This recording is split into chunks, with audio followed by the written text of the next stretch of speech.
मुझे याद आता है कि एक पान की दुकान पे मैं सन 65-64 में खड़ा था। 17 साल की उम्र रही होगी।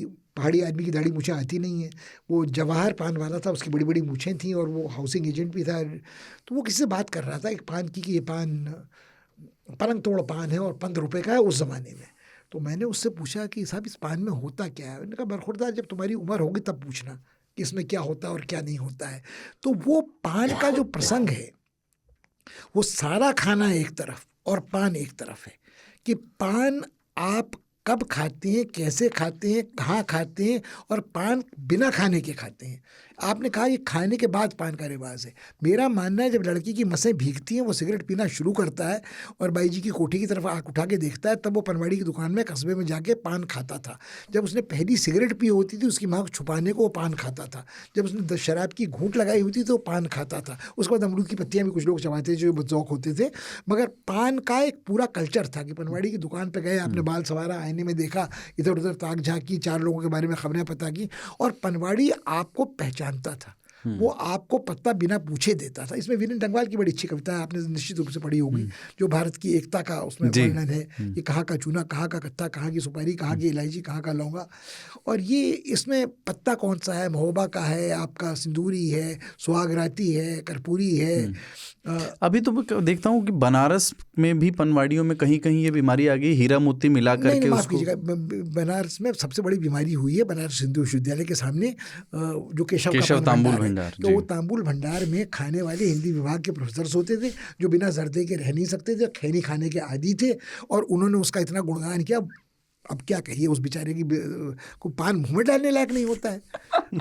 और वो बनारस वाले कहते हैं कि साहब पान को हम मुंह में गलाते हैं, शौच के समय भी पान खाते जाते हैं, मतलब और जितनी बातें आप सुन सकते हैं उनसे सुन लीजिए पान प्रसंग की। लेकिन असली जैसे मतलब मुझे लगता है कि मेरा ज्ञान सीमित है, आपके सामने तो वैसे भी नहीं, मेरा अज्ञान बहुत है, मेरे ज्ञान का विस्तार अपार है। मैं आपको पान के बारे में बहुत संक्षेप में एक बात कहना चाहूँगा।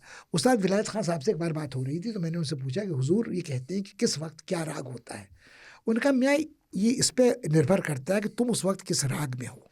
तो मेरा मानना है कि पान खाने का जो तरीका है, पान खाया नहीं जाता, पान का मज़ा लिया जाता है, वो नोश फरमाया जाता है। आप उस वक्त कौन सा पान खाना चाहते हैं? आप मगही खाना चाहते हैं, आप कलकतिया खाना चाहते हैं, आप सौंफिया खाना चाहते हैं, आप सिंदूरी खाना चाहते हैं, आप सिर्फ मुलेठी इलायची का पान खाना चाहते हैं, आप दखनी सुपारी का पान कत्थे में पका खाना चाहते हैं, आपका कत्थे की मलाई वाला कत्था है, चूना दूध में बुझाया गया है कि नहीं बुझाया गया है। ये सारी चीज़ें वो है कि जिस तरह पान खाने का एक संस्कृति है, अब वो तो नष्ट हो गई सब। अब तो मुच्छड़ है और पान पंचायत है और शादियों में पान लगते हैं और दक्षिण भारतीय रेस्टोरों में खाने के बाद पान का बीड़ा रखा रहता है, गुलकंद डाल करके खूब सारा। मतलब वो भी मतलब मीठा पान तो मीठा पान का मतलब था मीठा पत्ता। उसका मतलब ये नहीं था कि मिठाई डाल लिया उसमें। मैं उन पनवाड़ियों पे भरोसा ज्यादा करता हूँ जो अपने कत्थे को लेकर के बहुत कॉन्फिडेंट होते हैं, क्योंकि अरे आपको भाई साहब चूने वाले पे भरोसा करना चाहिए, लगाता तो चूना है कत्था तो चूने को काटेगा। आप सबसे ठीक ठाक पान कहीं आसपास दिल्ली या कहीं भी? अब मैंने गोरखपुर में रिसेंटली अच्छा पान खाया, विश्वनाथ पान भंडार। मुझे दोबारा गोरखपुर जाना पड़ेगा। मैं जब गोरखपुर गया था मुझे तो पान नहीं मिला था कहीं भी, गणेश भंडार के सामने भी नहीं मिला था। विश्वनाथ पान भंडार नहीं, वो पान अब छोड़िए, अब आपके दिल को मैं क्यों दिखाऊं। मैंने आखिरी बार अच्छा पान खाया था बोलका के सामने, गंजा बैठा करता था, बहुत बढ़िया पान लगाता था, उससे मैंने पान लगा के मगही पत्ता खाया। फिर मैंने कहा एक जोड़ा मेरी लड़की के लिए बना दो। उसने मुझे कहा बाबूजी आपका दिमाग ख़राब है, बच्चे की आदत ख़राब कर रहे हैं, जब बच्चा बड़ा होगा खुद पान खाने का जाइए आप। उसने पान लगाने से इनकार कर दिया, मगर वो सेल्फ रिस्पेक्टिंग पान वाला था। और ये जिसकी मैं आपसे बात कर रहा हूँ, जवाहर वाली, इसके बगल में मदन की दुकान थी, चेचकरू उसका लड़का था, ये तो भी अच्छे पान बनाते थे। मगर 65-66 के बाद मैंने पान दिल्ली में अच्छा नहीं खाया, कटरा नीर में जाके खाया, पान दरीबा में जाके खाया। अब वो पान टूरिस्ट के लिए लग रहा है। अब वो पान आपको उसमें केसर है, कस्तूरी है, ये सब चीज़ें। कैडबरी का एक गुटका भी है, वो तो लखनऊ वाले भी चॉकलेट का पान खिलाता है। मेरा पान का विश्लेषण संक्षिप्त है, छोटा, वो लव और बायोलॉजी से है कि हम ना गो प्रेमी है, नॉट गोइंग, गाय के प्रेमी है। पर बायोलॉजी हमको डिफीट कर देती है।